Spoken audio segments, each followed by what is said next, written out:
bien distinguer Mars, Jupiter et Saturne. C'est la trilogie astrologique. Il faut qu'un astrologue s'habitue.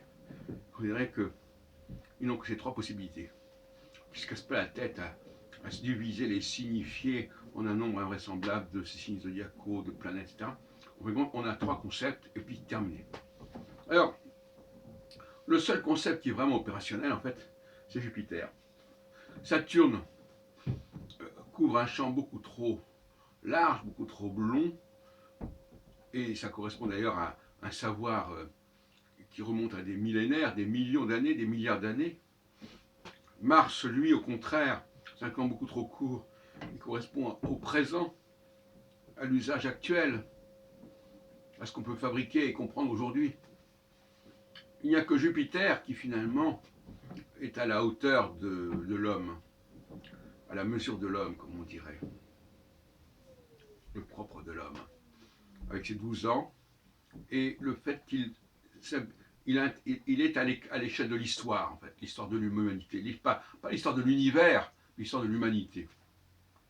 Pas le présent immédiat, pas cette espèce d'abîme temporel des cosmologies qui jonglent avec les millions et les milliards d'années, mais à une échelle beaucoup plus raisonnable de quelques milliers d'années.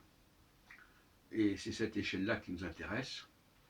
Et le chercheur doit avoir cette échelle dans sa tête.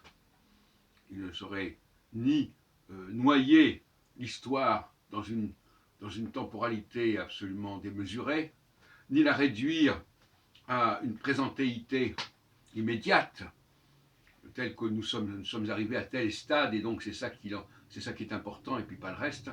Non, le véritable champ de Jupiter, c'est le champ que l'on pourrait appeler le champ de la diachronie raisonnable, de la genèse raisonnable, de comprendre comment les choses se sont faites sur un certain nombre de siècles, voire de millénaires, mais pas davantage.